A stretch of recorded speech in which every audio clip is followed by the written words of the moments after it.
What's the difference? Final and successive blending. Now, the goal of this video series has been to help you understand the similarities and the differences between some of the terms or strategies we use in the field of reading, and then apply this knowledge to your teaching. I will say in one of our previous videos, we talked about continuous and stop sounds, so if you're unfamiliar with those terms, it will help to watch that video first. All right, first up, let's talk about final blending. I will say this is a more traditional view of blending. It's the way I was taught to blend words as a child. And when I got my master's in reading, this is the only kind of blending I remember being taught to teach my learners. So in final blending, you would say each sound in the word and then wait till the end to blend all the sounds together. Sometimes you'll hear this called sound by sound blending. So let's look at this using real words, and we're going to use mostly continuous sounds, so it makes our blending a little easier. Let's go with the word mat. So an example of final blending would sound like this. Mat. Okay? A word like run.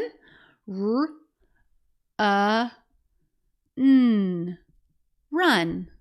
So as you can see with both of these examples, all the sounds were held in memory, and then I blended them at the end to create the entire word.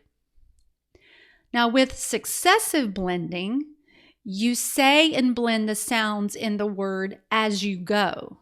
So successive blending is different than final blending because you don't wait till the end of the word to blend all the sounds together. Sometimes you'll see successive blending being called cumulative blending. Let's use the same two words with these continuous sounds to see successive blending in action.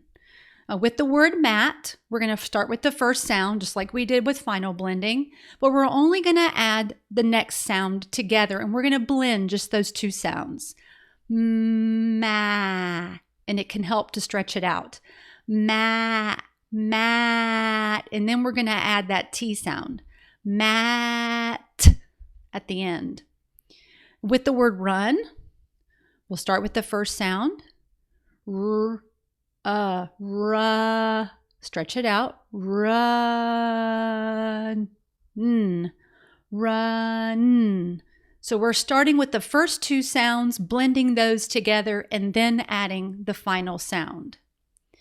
Now, both kinds of blending are important to learning to read, but I strongly recommend teaching successive blending to beginning or struggling readers. And why would I say that? Now, if you have ever taught a struggling or beginning reader for very long, you have probably experienced this. A child successfully sounds out the entire word, every letter, but then calls the wrong word after blending. What's going on here? Well, one of the reasons kids struggle to correctly decode the words using final blending is they lack the executive function skill of working memory. Now, what exactly do I mean by working memory? All right, working memory is what allows you to hold information in your head in memory while you're performing a task. For example, you use working memory when you jot down a to-do list. So you must hold information in your head, which are the things you need to do, the things you need to add to the list, while you're writing down your list. That's the task.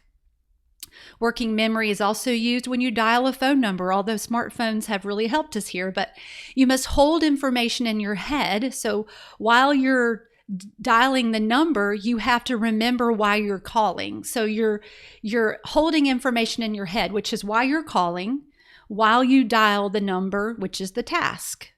Now, for beginning and struggling readers, it can be very difficult to remember the three sounds or the phonemes while they're trying to blend the sounds to create the whole word. And if three sounds is tricky, like in the word mat and run, can you imagine the taxing effect final blending could have on longer words like plant or stump? They're no longer having to remember three sounds, they're having to remember 5 different sounds to come up with the final word. This is where successive blending can be helpful. Instead of asking learners to hold all the sounds in their head and then wait till the very end to blend them, like you do with final blending, you're only adding one sound at a time, blending as you go. Now, if you'd like to learn more about successive blending, I recommend the book Making Sense of Phonics by Beck and Beck. You can also find more free resources on my blog to help you teach blending. The links to my blog post will be in the description below. Thanks for joining me at This Reading Mama, where you'll find hands-on learning for home or school.